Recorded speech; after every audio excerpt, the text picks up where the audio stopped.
ಒಂದು ಕಾಲದಲ್ಲಿ ಒಂದು ಸುಂದರವಾದ ದೊಡ್ಡ ಕಾಡಿತ್ತು. ಆ ಕಾಡಿನಲ್ಲಿ ಎತ್ತರದ ಮರಗಳು, ಬಣ್ಣ ಬಣ್ಣದ ಹೂಗಳು ಮತ್ತು ಮಧುರವಾಗಿ ಹಾಡುವ ಹಕ್ಕಿಗಳಿದ್ದವು. ಕಾಡಿನ ಮಧ್ಯದಲ್ಲಿ ಸ್ವಚ್ಛವಾಗಿ ಹರಿಯುವ ಒಂದು ನದಿಯಿತ್ತು. ಆ ನದಿಯ ನೀರು ತುಂಬಾ ತಂಪಾಗಿತ್ತು. ಕಾಡಿನ ಎಲ್ಲ ಪ್ರಾಣಿಗಳು ಅಲ್ಲಿ ಸಂತೋಷವಾಗಿ ವಾಸಿಸುತ್ತಿದ್ದವು. ಆ ಕಾಡಿನಲ್ಲಿ 2 ಪ್ರಾಣಿಗಳು ತುಂಬಾ ಪ್ರಸಿದ್ಧವಾಗಿದ್ದವು. ಒಂದು ಮಂಕಿ ಮತ್ತೊಂದು ಗೊರಿಲ್ಲ. ಮಂಕಿ ತುಂಬ ಚುಟುಕು ಮತ್ತು ಕುತಂತ್ರಿ. ಅದು ದಿನವೆಲ್ಲ ಮರದಿಂದ ಮರಕ್ಕೆ ಜಿಗಿದು ಆಟ ಆಡುತ್ತಿತ್ತು. ಬೇರೆ ಪ್ರಾಣಿಗಳನ್ನು ಕಿಚಾಯಿಸುವುದು ಅದಕ್ಕೆ ತುಂಬ ಇಷ್ಟ. ಮಂಕಿಗೆ ಜೀವನವೆಂದರೆ ಆಟ ಮತ್ತು ಮೋಜು ಮಾತ್ರ. ಗೊರಿಲ್ಲ ಮಾತ್ರ ಮಂಕಿಗೆ ತುಂಬ ವಿರುದ್ಧ. ಅದು ದೊಡ್ಡದು, ಬಲವಾದದ್ದು ಮತ್ತು ತುಂಬ ಶಾಂತ ಸ್ವಭಾವದದ್ದು. ಕಾಡಿನ ಎಲ್ಲ ಪ್ರಾಣಿಗಳು ಗೊರಿಲ್ಲಾವನ್ನು ತುಂಬ ಗೌರವಿಸುತ್ತಿದ್ದವು. ಏಕೆಂದರೆ ಯಾರಿಗಾದರೂ ಸಮಸ್ಯೆ ಬಂದರೆ ಗೊರಿಲ್ಲಾ ಸಹಾಯ ಮಾಡುತ್ತಿತ್ತು. ಒಂದು ಬೆಳಗ್ಗೆ ಮಂಕಿ ತುಂಬ ಉತ್ಸಾಹದಿಂದ ಎದ್ದು ಬಂತು. ಅದು ಒಂದು ದೊಡ್ಡ ಮಾವಿನ ಮರಕ್ಕೆ ಏರಿ ಮರದ ಕೊಂಬೆಯಿಂದ ಕೊಂಬೆಗೆ ಜಿಗಿಯಲು ಆರಂಭಿಸಿತು. ಜಿಗಿಯುತ್ತಾ ಇದ್ದಾಗ ಅದು ನದಿಯ ಹತ್ತಿರ ನೀರು ಕುಡಿಯುತ್ತಿದ್ದ ಜಿಂಕೆಗಳನ್ನು ಕಂಡಿತು. ಮಂಕಿಗೆ ಒಂದು ಕುತಂತ್ರದ ಆಲೋಚನೆ ಬಂತು. ಅದು ಮರದಲ್ಲಿದ್ದ ಕೆಲವು ಮಾವಿನ ಹಣ್ಣುಗಳನ್ನು ಕಿತ್ತು ಜಿಂಕೆಗಳ ಹತ್ತಿರ ಎಸೆದಿತು. ಹಣ್ಣುಗಳು ಬಿದ್ದಾಗ ಜಿಂಕೆಗಳು ಹೆದರಿ ಓಡಿಹೋದವು. ಮಂಕಿ ಜೋರಾಗಿ ನಗಿತು. ಹಾಹಾ, ಇದು ತುಂಬ ಮೋಜಾಗಿದೆ ಎಂದು ಹೇಳಿತು. ಅಲ್ಲೇ ಹತ್ತಿರ ಗೊರಿಲ್ಲಾ ಈ ಎಲ್ಲವನ್ನೂ ನೋಡುತ್ತಿತ್ತು. ಅದು ನಿಧಾನವಾಗಿ ಮಂಕಿಯ ಹತ್ತಿರ ಬಂದು ಶಾಂತವಾಗಿ ಹೇಳಿತು. ಮಂಕಿ, ಬೇರೆ ಪ್ರಾಣಿಗಳನ್ನು ಕಾಡುವುದು ಒಳ್ಳೆಯದಲ್ಲ. ಎಲ್ಲರೂ ಇಲ್ಲಿ ಶಾಂತಿಯಿಂದ ಬದುಕಬೇಕು. ಆದ್ರೆ ಮಂಕಿ ನಕ್ಕು ಹೇಳಿತು, ಅಯ್ಯೋ ಗೊರಿಲ್ಲಾ, ನೀನು ತುಂಬ ಸೀರಿಯಸ್ಸು.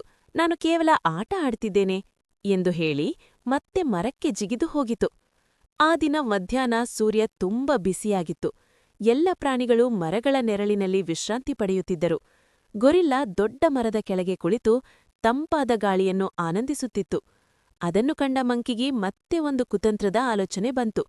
ಅದು ಗೊರಿಲ್ಲಾ ಕುಳಿತಿದ್ದ ಮರದ ಮೇಲಕ್ಕೆ ಏರಿತು ಮತ್ತು ಸಣ್ಣ ಹಣ್ಣುಗಳನ್ನು ಗೊರಿಲ್ಲಾದ ತಲೆಯ ಮೇಲೆ ಎಸೆಯಲು ಶುರುಮಾಡಿತು.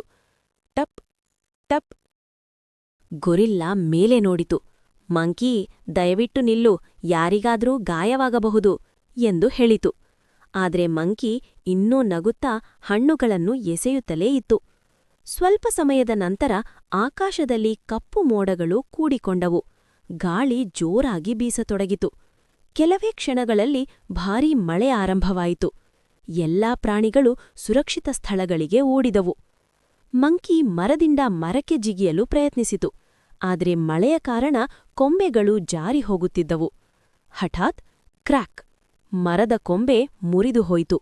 ಮಂಕಿ ನೇರವಾಗಿ ನದಿಯ ಹತ್ತಿರ ಬಿದ್ದಿತು. ನದಿಯ ನೀರು ವೇಗವಾಗಿ ಹರಿಯುತ್ತಿತ್ತು ಮತ್ತು ಮಂಕಿಯನ್ನು ತನ್ನ ಜೊತೆಗೆ ಎಳೆಯಲು ಶುರುಮಾಡಿತು. ಮಂಕಿ ಭಯದಿಂದ ಕೂಗಿತು, ಉಳಿಸಿ, ಉಳಿಸಿ, ಯಾರಾದರೂ ನನಗೆ ಸಹಾಯ ಮಾಡಿ. ಅದರ ಕೂಗು ಕೇಳಿದ ಗೊರಿಲ್ಲಾ ತಕ್ಷಣ ನದಿಯ ಕಡೆಗೆ ಓಡಿತು. ಮಂಕಿ ನೀರಲ್ಲಿ ಹೋರಾಡುತ್ತಿರುವುದನ್ನು ಅದು ಕಂಡಿತು. ಗೊರಿಲ್ಲಾ ತಕ್ಷಣ ಒಂದು ಉದ್ದವಾದ ಕೊಂಬೆಯನ್ನು ಹಿಡಿದು ಮಂಕಿಯ ಕಡೆ ಚಾಚಿತು. ಈ ಕೊಂಬೆಯನ್ನು ಹಿಡಿಕೋ ಎಂದು ಗೊರಿಲ್ಲಾ ಕೂಗಿತು. ಮಂಕಿ ತಕ್ಷಣ ಆ ಕೊಂಬೆಯನ್ನು ಬಿಗಿಯಾಗಿ ಹಿಡಿತಿತು. ತನ್ನ ಬಲದಿಂದ ಗೊರಿಲ್ಲಾ ಮಂಕಿಯನ್ನು ನಿಧಾನವಾಗಿ ನೀರಿನಿಂದ ಹೊರಗೆಳೆದಿತು. ಮಳೆ ನಿಧಾನವಾಗಿ ನಿಂಟಿತು. ಮಂಕಿ ತುಂಬ ಭಯಗೊಂಡಿತ್ತು. ಅದು ಗೊರಿಲ್ಲಾವನ್ನು ನೋಡುತ್ತಾ ಹೇಳಿತು, ಗೊರಿಲ್ಲಾ, ನನಗೆ ಕ್ಷಮಿಸು. ನಾನು ಯಾವಾಗಲೂ ಎಲ್ಲರನ್ನೂ ಕಿಚಾಯಿಸುತ್ತಿದ್ದೆ. ಆದರೆ ನೀನು ನನಗೆ ಸಹಾಯ ಮಾಡಿದೆ. ಗೊರಿಲ್ಲಾ ಮೃದುವಾಗಿ ನಗಿತು.